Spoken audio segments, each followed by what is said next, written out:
में। जी अदनान, तो हमारे साथ हमारी नेक्स्ट गेस्ट मौजूद हैं यहाँ पर।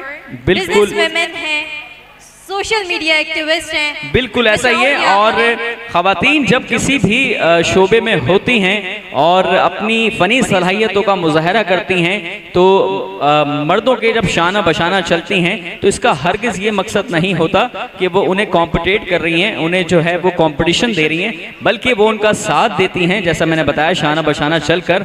और ऐसी ही एक लेडी, आपकी बात को काटूंगी, और एक जानिब देखा जाए तो वो सुन्नत नबवी भी अदा कर रही हो। बेशक ऐसा ही है। और उसी सुन्नत नबवी को कायम और दायम रखते हुए हमारी एक बहुत ही मोहतरम काबिल एहतराम हमारी एक लेडी, बहुत एक्टिव लेडी हैं, हमारी सोशल मीडिया एक्टिविस्ट हैं, जो कि बिजनेस वुमेन भी हैं, उसके अलावा समाजी कामों में भी इनकी बेतहाशा खिदमात ये सरंजाम दे चुकी हैं। तो मैं यहाँ पर इन्हें दावत दूंगा, आपकी भरपूर तालियों में इस्तकबाल कीजिएगा मिस हुमैरा जब्बार साहिबा। आइए मैम, तशरीफ लाइए।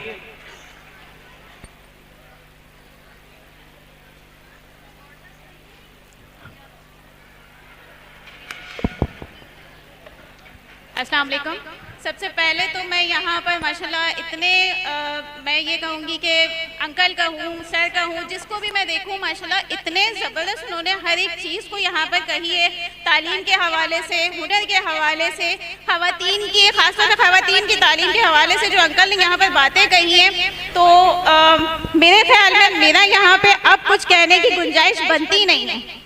लेकिन जब मधु किया गया है तो 2 लाइन कहना चाहूँगी बस, इससे ज़्यादा टाइम नहीं लूँगी। अच्छा, यहाँ पर हमारे जो है ज़ुहैब आज़म भाई हैं, जिन्हें मैं अक्सर जो है सुनती हूँ।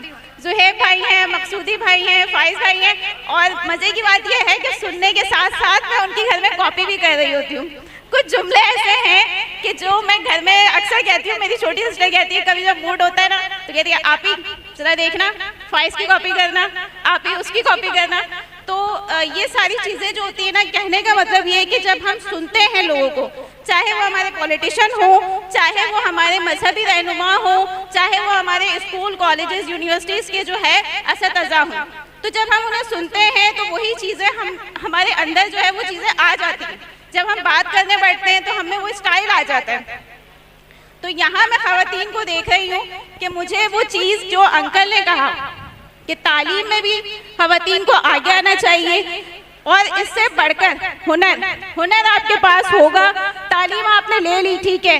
अच्छा, यहाँ लड़के जो है वो नौकरियों के लिए, सरकारी नौकरियों के लिए, प्राइवेट नौकरीज के लिए जो है वो स्ट्रगल कर रहे होते हैं, नहीं मिल रही होती। तो मैं ये कहूँगी कि उससे बेहतर है कि आप हुनर पे भी तवज्जो दें। लड़कियों को जो तरबियत आप घरों में देते हैं कि शादी के बाद घर जाके ये करना है, आपने ऐसा करना है, कुकिंग में ये करना है, तो उसके साथ साथ आप हुनर उन्हें ऐसा दें कि वो जब दूसरे घर जाए और अगर बिलफर्ज अगर कोई इंसिडेंट हो जाता है और उसे अपने घर की भागदौड़ संभालने का मौका मिलता है, तो वो अपने उन यानी हस्बैंड हैं तो उनकी जो है वो सपोर्ट अच्छी कर सके।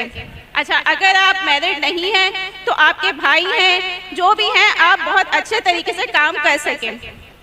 सेकंड चीज़ ये कहना चाहूँगी कि हमारे जो मर्द हजरात हैं, बाज़-औक़ात होता ये है, समझा ये जाता है कि अगर एक लड़की या खातून जो है वो कोई बिजनेस कर रही है तो अगर उसने कोई अपना ओपिनियन रख दिया तो कहा यह जाता है कि जी इसने तालीम बहुत ले ली या इसके पास जो है पैसा कमाने लग गई है तो जी बड़ा जो है ये बोलती है।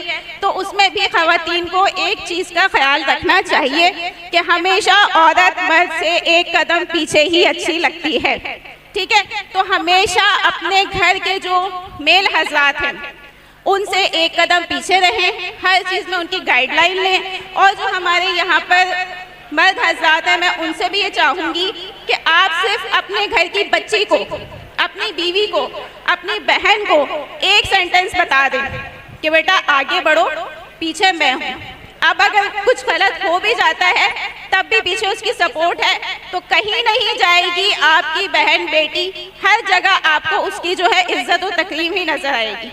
तो मैं जोरदार तालियां होंगी इस ब्यूटीफुल नोट के लिए।